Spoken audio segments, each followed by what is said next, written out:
গাড়ীৰ পৰা যোনটোত মানুহ বেছি আছে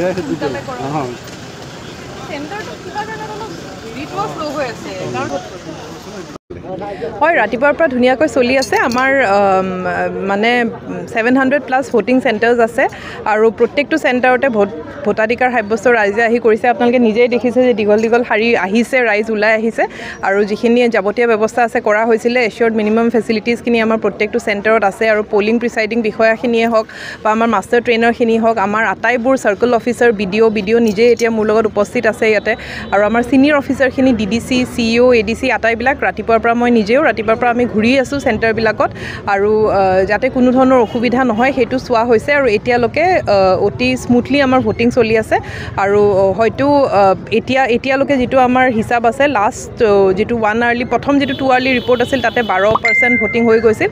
তো এতিয়ালৈ মোৰ বিশ্বাস যে 20% পৰা 25% হৈ গৈছে। আপুনি টিহু সমষ্টিটোতো ঘূৰিব লাগিব, দুটা সমষ্টি আছে এতিয়া নলবাৰী জিলাত আৰু DC হিচাপে আমাৰ থাকেই, এইটো আমি ঘূৰোঁ আৰু প্ৰত্যেকটো সমষ্টিতে চলি আছে।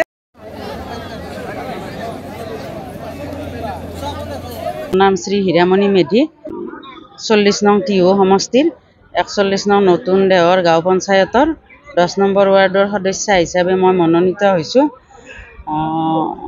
আশা কৰিছোঁ মই জয়ী হ'ম বুলি, নাজানো কি কৰে।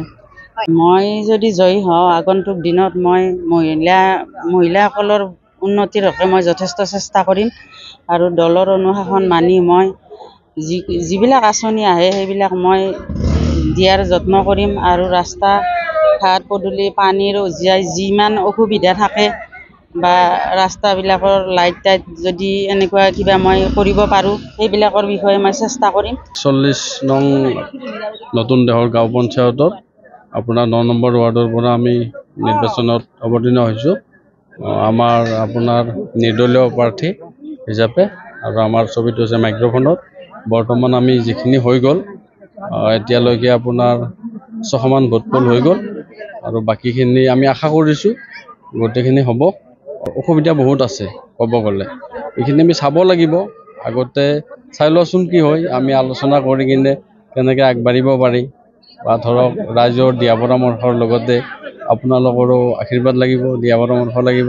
বহুতেই জৰুৰী আমাৰ বাবে, নিজৰ ভোটটো নিজে দিয়াৰ বাবে বহুত জৰুৰী।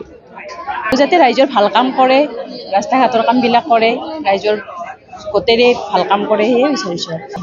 আমাৰ ধৰ্মপুৰ সমষ্টি হয়, এতিয়া টিহু হ'ল সাধাৰণতে। টিহু সমষ্টিৰ এতিয়া ভোট দিব আহিছোঁ, চাওঁ কি হয়। মানে সেই আৰু ভাল ৰাইজৰ ভাল কাম কৰক, সেইটোৱে আৰু। মোৰ নাম শ্ৰী কৰ্ণ ৰাজবংশী। মই 41 নম্বৰ গাঁও পঞ্চায়তৰ 9 নম্বৰ খণ্ডৰ পৰা মেম্বাৰ হিচাপে সদস্য হিচাপে ৰাইজৰ মনোনীত প্ৰাৰ্থী হিচাপে উঠিছোঁ। তো ৰাইজৰ যিটো সহায় সহযোগিতা, সেই সহযোগিতা হিচাপত মই যিখিনি পাই আছোঁ সেই হিচাপত মই ৰাইজৰ বিষয়ে আজি আগন্তুক এই নিৰ্বাচনত জয়যুক্ত হ'ব।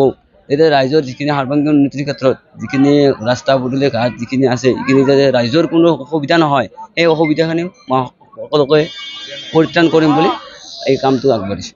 হয়, নিশ্চয় একদম যিখিনি মই ৰাইজৰ সহায় পাইছোঁ তাৰ হিচাপত মই 110% মই আশাবাদী বুলি ক'ব পাৰোঁ যে মই 100% মই জয়যুক্ত হ'ম। ৰাইজে কিন্তু ভোটাৰ আছেতো 1066 জন, কিন্তু ইয়াত আমাৰ ধৰক 900মান ভোট আমাৰ হৈ যাব।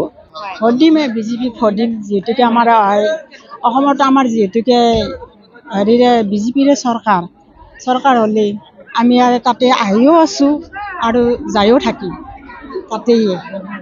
গতিকে তাৰ পৰা আমি এতিয়া বহুতেই আশা কৰিছোঁ পাম বুলি। আমাৰতো আমি আৰু আশাবাদীয়ে মানুহ, তাত বাহিৰেনো আৰু কি আছে যে আৰু যিমান পাৰে তেওঁ সিমান আগবাঢ়ি যাব পাৰাক লাগি, নোৱাৰিলে নাই। তথাপিতো আৰু আমি ভোটৰ অধিকাৰী, আমি ভোট দিবই লাগিব। যিজন প্ৰাৰ্থীক জয়যুক্ত কৰিম বুলি ভাবিছোঁ তেওঁৰ পৰাই যেনে সমাজৰ সৎ কাম কৰিব বুলি আশা কৰিছোঁ।